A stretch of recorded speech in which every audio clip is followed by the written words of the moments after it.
Hello and welcome back. This is Sherry with Heart and Soulful in the studio today. I hope that if you're joining me for the very first time that you enjoy this new series that I'm starting. And if you have been following along, I hope that you have watched this first volume, because this series is going to be the beginning of volume 2 of my Vintage Grunge journal series. That's what the playlist is called, and it turned into my Bodie journal. Bodie is a ghost town, probably hour and a half or so away from me in California. And I had visited there several years ago and took lots of pictures and decided that I wanted to use that theme for my Vintage Grunge journal series that I did last year. So when I made that journal, I actually had made my cover in advance of making my signatures. And I didn't know what a theme that I was going to be doing at that time. So I just wanted something in neutrals and grungy. So I made the cover, which I will be reusing, but it turned out after I started working on my signatures, it was too small. So too small this way in the spine, because I just ended up with a lot. But then as I had already cut my pages, they actually ended up being a little bit too small this way. So I'm going to reuse this. I might refer back to it just so you can kind of see how it went together. And I did not do a tutorial on this actual cover because I had already made the other one. So I want to do a video from the very beginning of this volume 2 so that if you are just starting this, you'll see how I actually did this cover. So as far as materials, when I kind of wish that I had done the second one when I did this one so that they would really match, but I didn't. The one thing that I did do was some of the little embellishments that I aged and did different things, I did go ahead and get those prepared so that they would be the same size and coloration and all that as this journal. So hopefully I can get this technique duplicated so that they look good together. I have a question for you that you can answer me down in the comments. When I did this, I have, if you watched the first whole series, I did some demos where I rusted fabric that I'm using in my journal. I also rusted out just some metal pieces, some old rusty screen. This actually was already old and rusty, but I have some more of that. I printed on fabric, on some of my rusty fabric for my title. And then I aged out, some of these other little things. So I don't know if everyone wants to do that or has done that themselves. I won't do a demo on this probably. There's one, I think, in the first volume. But I'm curious if anyone would be interested in if I were to put a little kit together in my Etsy shop of the actual metal pieces so that you would have something like that, whether it's for a journal like this or just some grungy journal. If that might be something anyone's interested in, is these little embellishment things. So I can do that, if I know anybody would like that. I think what I will do is when I put the kit together for this series, it'll be for both volumes, I'm thinking, depending on how large the kit is. And I could do things like copy the little trade coin, which I do have more of these too that I could actually put in an actual kit. But I could also scan them as little printable where you can, print it out, cut it out, and adhere it to like layers of cardboard or, these food containers or something to make it kind of a little button. So just let me know what you think in the comments if you'd like an actual little kit of things. And I could maybe put something like that together. Okay, so that aside, let's start on our cover. What you will need to do this you'll need 2 food boxes, preferably the same box because then they'll already be the same size. If not, you're gonna glue 2 of these together to get this thickness. So if you just have 2 already the same size, it's pretty easy. So you're gonna need 2 food boxes. I'm gonna use Mod Podge. Any kind of decoupage type glue will work. I put it on with a brush. And then a little credit card or squeegee or something because we're going to be decoupaging. You're going to need a pile of old book page, any kind. It doesn't matter what book it is or anything because it's mostly going to be covered up. So book page. Some Scrim is what I use, gauzy fabric or anything like that'll work. I also have had the idea to list some actual scrim if you don't want to buy large quantities of it, that I could do some smaller journaling size, you know, a yard or a half a yard or something like that of scrim. If you want that available in my Etsy shop, I could do that too. That's just the fabric that I use a lot. And then I have some that are dyed or rusted. But during this series, I'm going to show you it's really easy to distress and age this, even just a piece at a time as you need it. So I'll show you how I do that too. And then gesso for the next step. I just used white gesso, and then I used some instant coffee, any kind. I just have these little packets, but you can buy it in a jar. So some instant coffee, and then a little metal thing. So we'll get to that later. That's another step. But let's just get to building the actual cover, because that's the first thing we need to do. You're going to take a food box, and then you just want to carefully, where it's glued together, open it up. And then this one has a window. We're just going to ignore that. That's just the food box I grabbed. Unless you want your cover to have a window, that would be a thing. So, you know, if you'd like it to have that. For this journal, that actually would have been kind of neat, because if you watch the first series, in the town of Bodie is a ghost town. You can't go in any of the buildings, so you're just looking through windows. So I have that kind of theme running throughout my journal as far as seeing through layers and windows and that sort of thing. So that actually could have been kind of fun for the cover. You'll want to get rid of these flaps. So you'll get rid of this on the inside of where that fold is, so you don't see that. And then get rid of this one. And you'll just measure here, and then that's going to define the size of your book. So that spine, this is a good size for a spine. I think normally mine ended up a little bit bigger than that, and this is about 2 1/8 inches. And then this size, just to see, is almost 7 1/2, and this is just under 5. In my actual journal, you know, yours can just, size is whatever you want it to be, really. This is 5 1/4 by 7 1/2 ish. Okay, so just to give you an idea of the size, and my spine ended up being 2 5/8. So you can do whatever size you want. You know, it's going to be determined based on what size your box you have. The easiest thing to do is to leave these sides attached for the first back part of your cover. I didn't have the same size box that I did in my original journal, so I ended up doing a little differently. So I'm going to show you 2 ways. So you're going to cut these 2 off, and then your second box, you want a little bit of a gap here where your spine folds. It'll just make it easier, because it's going to be a little bit thicker. And I can show you, I think, on this one. You can't really see it. This already has a scrim on, but there's a little gap between the spine and this cover on the inside layer. The outside layer is one piece. So I'm going to take what I have was a little bit different.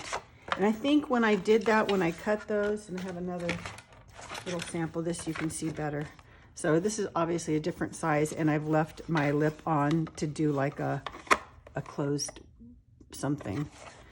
But you can see I left a little bit of a gap. I have my first layer on the back, and then I just cut the spines a little bit smaller, just so I have a nice, easy fold. Okay, so you want to do that. And I just used my Mod Podge to glue those 2 pieces together, and then put them under a heavy book, and I left them overnight. So on mine, I didn't have the right size box, like I said. So I had to cut my box. This part was too wide for how I wanted it was just a little bit but it was enough that I didn't want to do it. So I ended up cutting this to fit the same size as this one. So now what I have to do is, I don't have a back layer that is already attached. Do you know what I mean? And then I would have a gap like that. And that's the easier way to do it, I think. I didn't get my things lined up perfectly. So what I'm going to do is, I have to tape these together before I do my decoupage. Now the 2 things, I don't know that I've done it this way before, so I'm kind of winging it.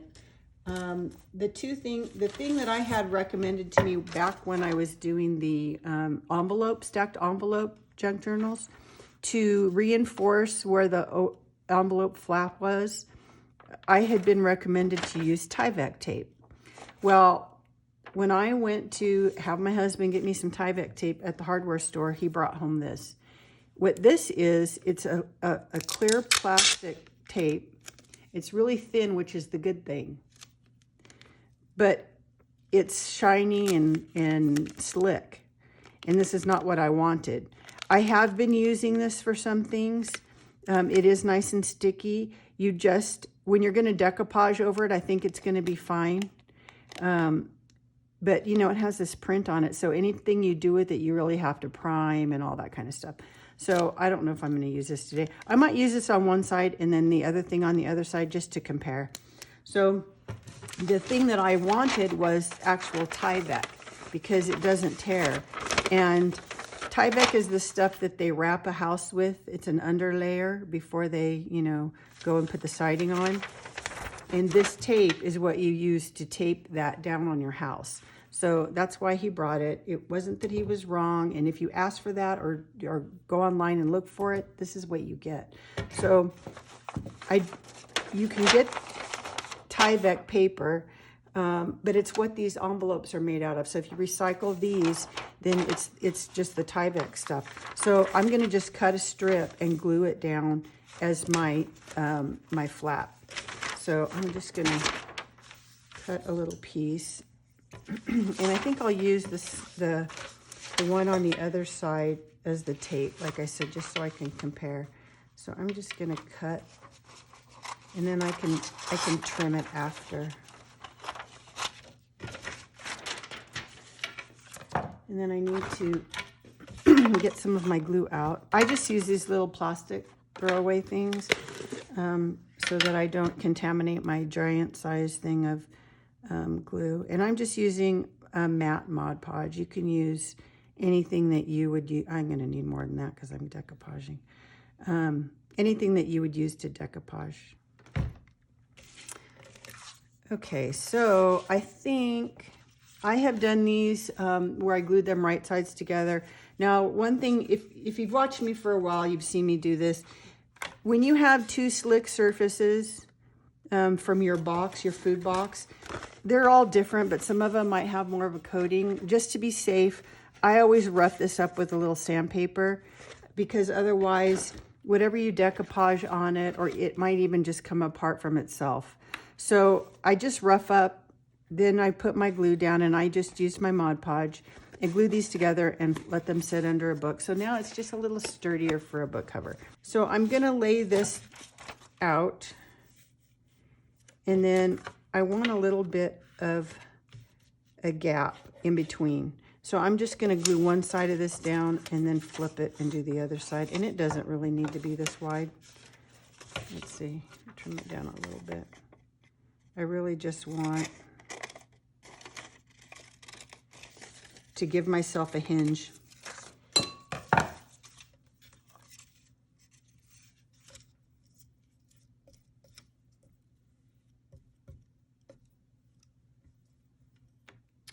Again, I should be doing this on paper. Oh my goodness. I will put a piece of paper down. That way I don't have to keep cleaning where's my baby wipes? I will never learn. Put a piece of paper down and then you don't have to keep doing this. Okay, so I have glue on the whole little thing, so I'm gonna go ahead and put this one down and just leave just a tiny bit of a gap. I just want it to have a nice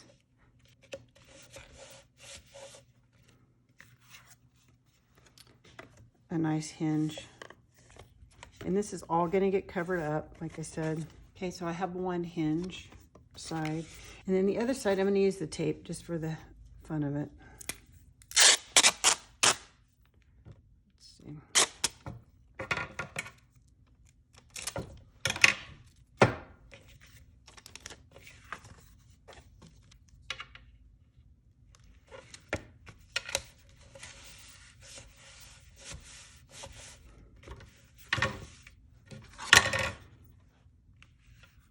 And again, just leaving a tiny little gap. I'm not even measuring.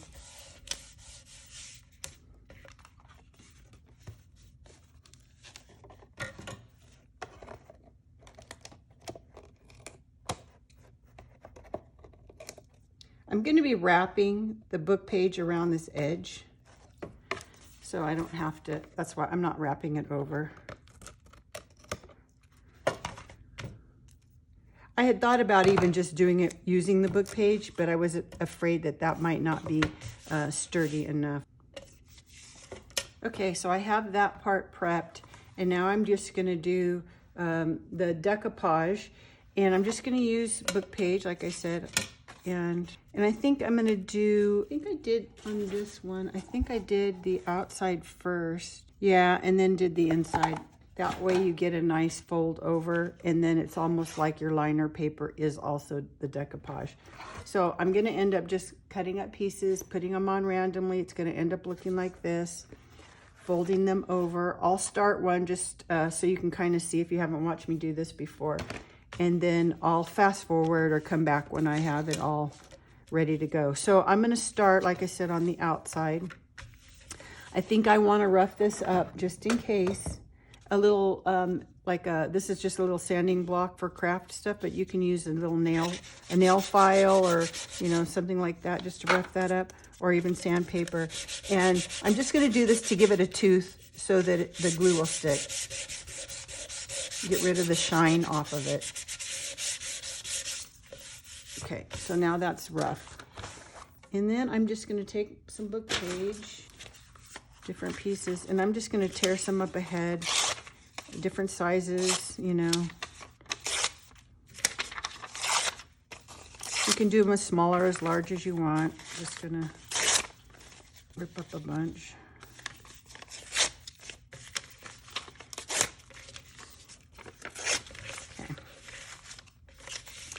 Now, when I do these, I kind of go around the edges first. It's just easier, I think. And then I always leave some hanging over the corners. So you want to leave enough that you have a nice fold over. So I'm going to put that first piece on just so you can see how I do corners. So I'm going to leave it hanging over both ways. And I'm going to go ahead and let those, you know, kind of go and dry before I cut the corners and all of that. So where's my card? And get out any bubbles. So this is fun to do when you just don't, not feeling that creative or anything, you know, for some other projects, and you just want to like get some decoupage paper on. I just do a bunch of these ahead. That way I kind of have book covers ready to go. So I also like to overlap a seam. So I don't want to put it here. I could put it here and then put another piece that straddles it a little bit better if I don't want that solid. But my seam is right here. You can't really see it, but so I'm going to kind of go this way and do another piece. Again, leaving some hanging over the top to fold over. So my crease is here. I want to straddle that with another piece.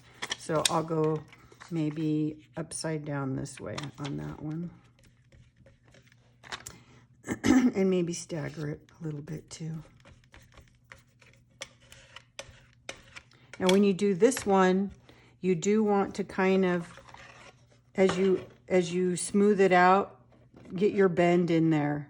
And that's why that kind of helps that this is a little bit, there's a gap there so that it does fold over nicely. So I kind of just do this as it's drying, just to make sure I don't end up with a pucker like that. So I'm going to just kind of, there's a little wrinkle there. And this is all going to get covered with scrim too, or fabric, whatever you decide to use. So it's not too critical, but I'm just going to leave that there and just continue around. This one will straddle both of those, so that's good. But maybe I'll go this way.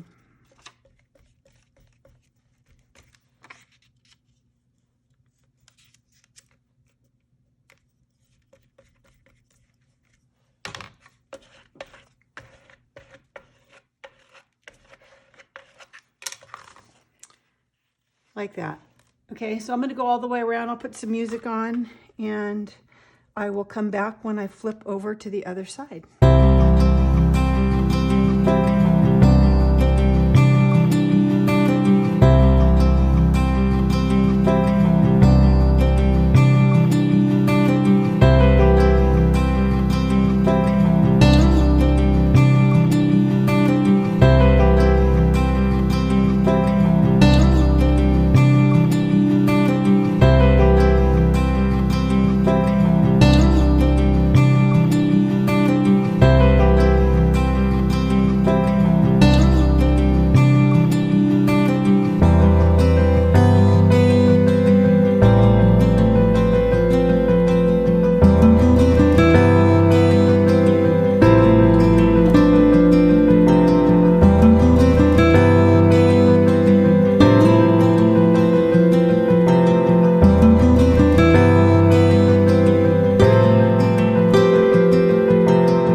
Okay, now I did use my heat gun just a tiny bit to get it so that I can flip it over. You want to be careful if you do that to not let it glue bubble up, because it is glue. So just enough. Because I kind of went over the whole thing. You saw that when I was using my brush, I was going over the tops of all the ones I had put down too. So now I have a sealer coat on that also. So I'm going to flip it over, make sure my thing isn't too sticky. Still have my little gaps there. And then you can see I have an edge all the way around. So I'm going to just glue all those down now. The corners, you just want to trim those just a little more than the corner, so that when you fold that or wrap that around, it's just going to be like a little gift and you won't have a big gap there. If you do end up having a little gap where you see and you don't want to, when you go with the gesso on the next step, you can kind of cover that up if it bothers you. So it just, I can even leave those big because I'm going to be doing an inside layer too. So I'm just going to kind of trim the corners.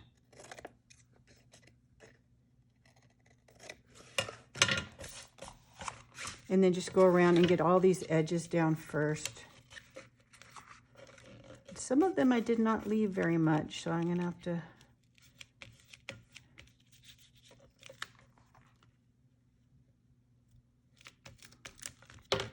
Oops.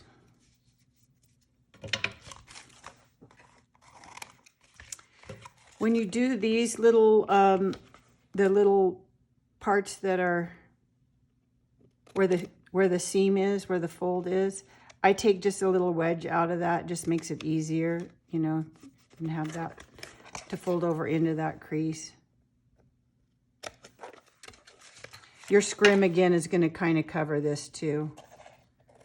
That's kind of why I like putting that, you know, on the back of the spine something.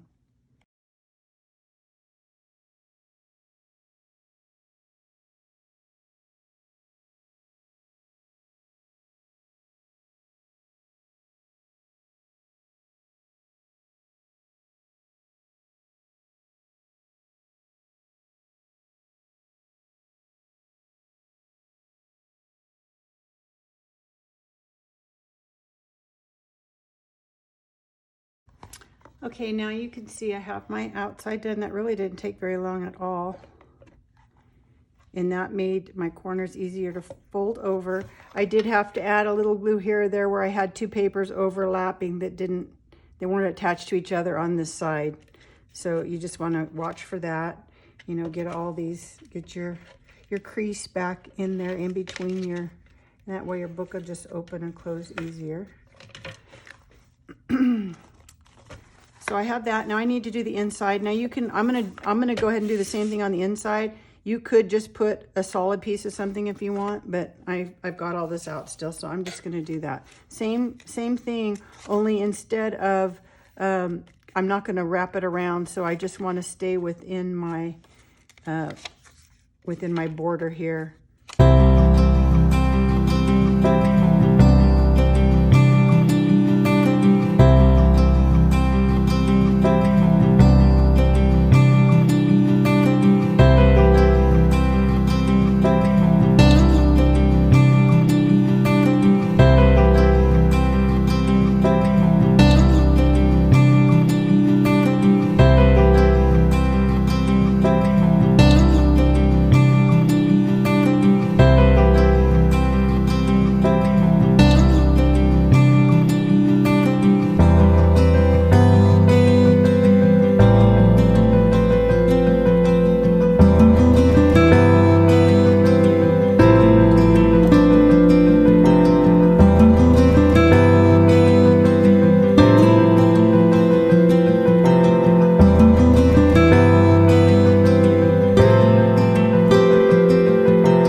That didn't take too long. I think it was about 20 minutes for me in real time to get that covered. So you can see what's happening to my box. It's getting kind of wonky from all the glue.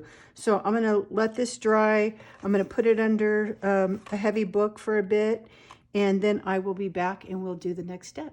So see you in a bit. Okay, I'm back, and it didn't take too long. I just let it kind of get a little drier and it's flattened out again. And I like to do that before I do the next step. The next step's going to get it wet again. Getting it at least this dry, you can even do it overnight. You're going to have to put it under books again anyway. So next step is I want to get it to kind of looking like this. And my recollection to do this is I'm just going to use some Liquitex white gesso. This is the professional one. The basic one will work too. And I'm just going to get it kind of everywhere, but not covered. I want to still see my the text through there. So you can do as much or a little of the gesso as you want, but that's going to be the first next step. On this one, I have a little bit more of the text covered, I think. And where's my first one that I did? You know, so they're all going to be a little bit different. Let me see if I can go out here. A little too close. So you just want to, you know, put it on, leaving, so however much you want to see through there. So that's just going to be whatever looks good to your eye. Now, a couple ways you can do this.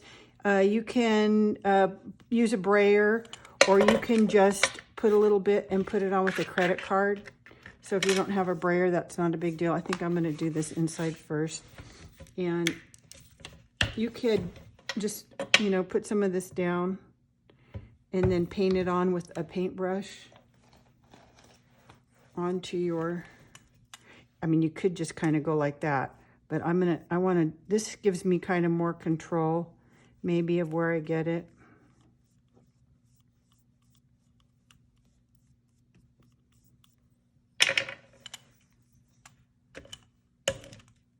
And then it kind of just gives it that old kind of plastery look.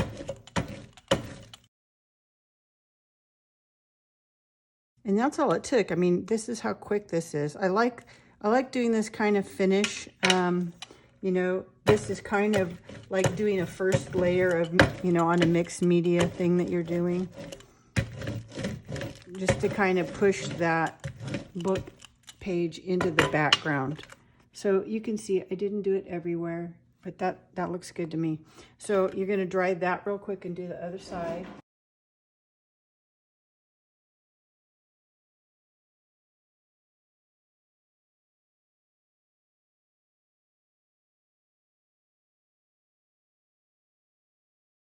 So that is all I need there. I'm going to let that dry for a second and clean this up. I'm working on a Tim Holtz Tonic Studios glass mat, if you're wondering, if you're brand new and don't know what this is. It's just great because you can just do anything on it and then wipe it off. Okay, so let's get this dry real quick.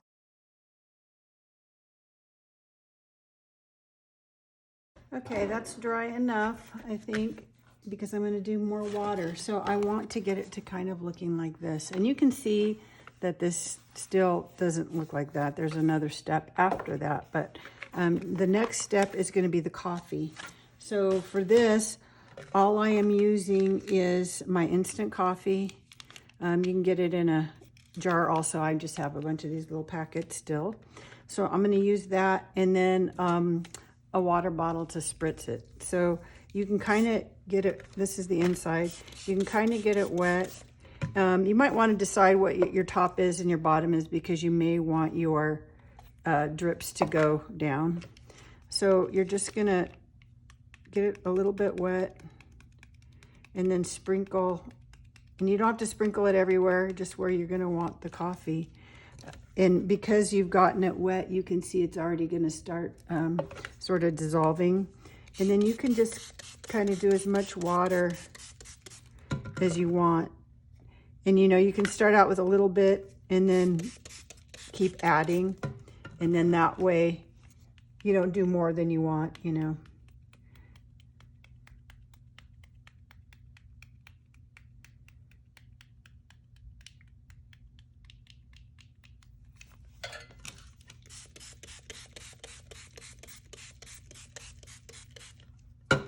So it's similar to just doing the, you know, all the different paper dyeing, and see, just by tipping it like that, I got it to run. So kind of just like you do with your inks and things. If you don't want to use coffee, maybe you don't like the smell of coffee, you can do a similar thing with maybe you have pigment powders, or you want to just use your stain, you know, your distress oxides and stains, and do a similar thing. It won't look exactly like this, but you know, you can do whatever you want. So I'm going to just kind of keep moving that around a little bit. And again, this is my inside cover. And then you're going to dry that. So you can keep adding to. You can see I'm starting to kind of get to looking more like my book. And I like to leave some of them, you know, not dissolved too much. So it's just kind of whatever you like the look of. Now, also when you do this too, you'll see that gesso, I'm kind of smearing it around too by doing this. So I'm going to dry this a little bit, and then I can see if I want to add another layer, but I don't want to get this too wet because I'm just then mixing everything.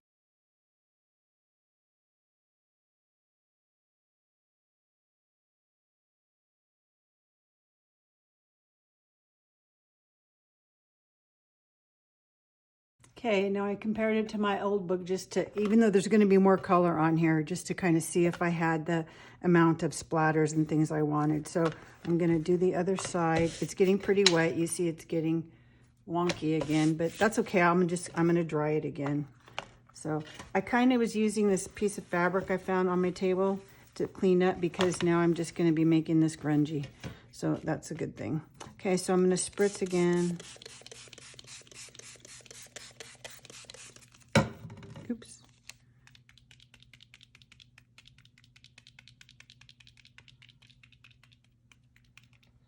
and a little more coffee. And I'm kind of just going to watch it here for a second just to see.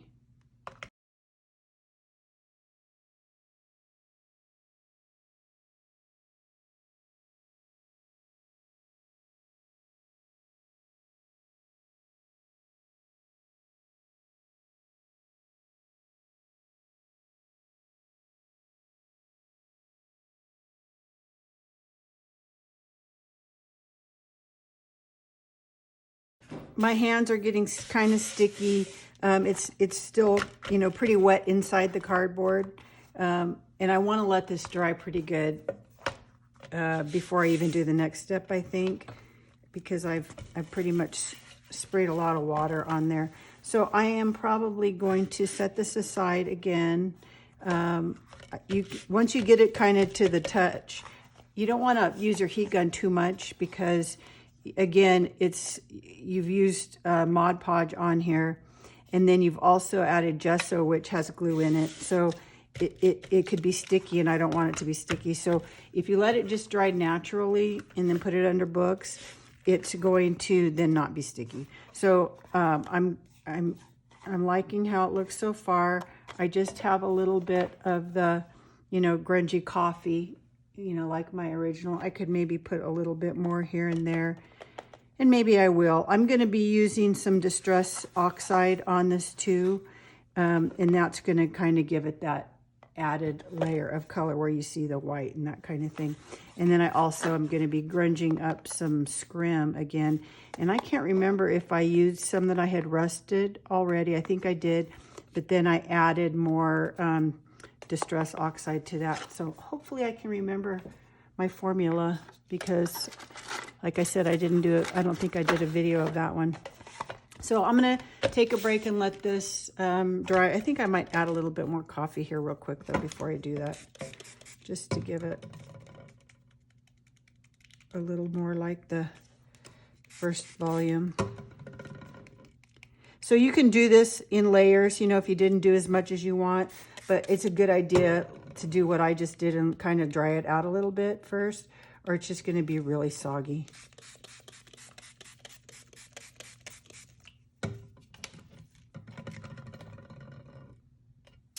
And I'm due for a walk anyway, so this will be good.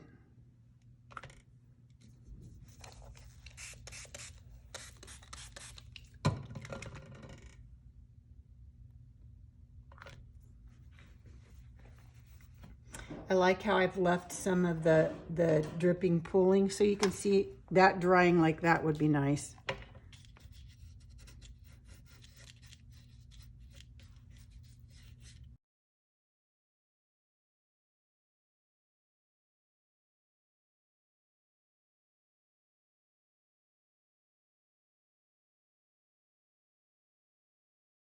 Okay, I'm happy with that. I'm going to let that dry, and then I will come back for the next part. So see you soon. Okay, I'm back. I've had a nice long walk, and this is still a little wet. It's not like overnight drying, but it's good enough to work with again. So I think what I'll do is, this video is getting kind of long. I might do a little bit more to this. I won't do the Scrim today. I'll give you time to find some fabric or something that you want to use.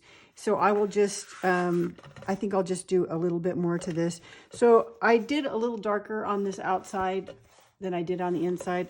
It's the inside, I'm not worried about it so much. And like I said, I'm gonna do some another step to this, which I think I'll go ahead and do that today, and then put this under books overnight and let it go. So I think, I don't remember, but I think what I used for my, just to age it up, I always kind of start out with less and then add more if I still don't like something. I'm sure I use my vintage photo because that's what I always use. So I'm just gonna start with just kind of getting the edges, you know, and just adding a little bit of that, and that might be enough, darkening it up. So I'm gonna kind of leave this one here just so we can compare. If you want to add more, and I can do that even with this, just by adding a little bit of liquid, you know, spritzing this with some water if it's still, my white parts aren't dark enough. But I have a feeling that this is all I'm going to need. So I will, I'm going to stop talking just so I can fast forward this. And I'm going to get a layer of just this vintage photo. I'll let you'll be able to watch me even fast forward so that you can see all the areas that I go for. But I'm going to just do this and maybe put some music on again if it takes me a bit.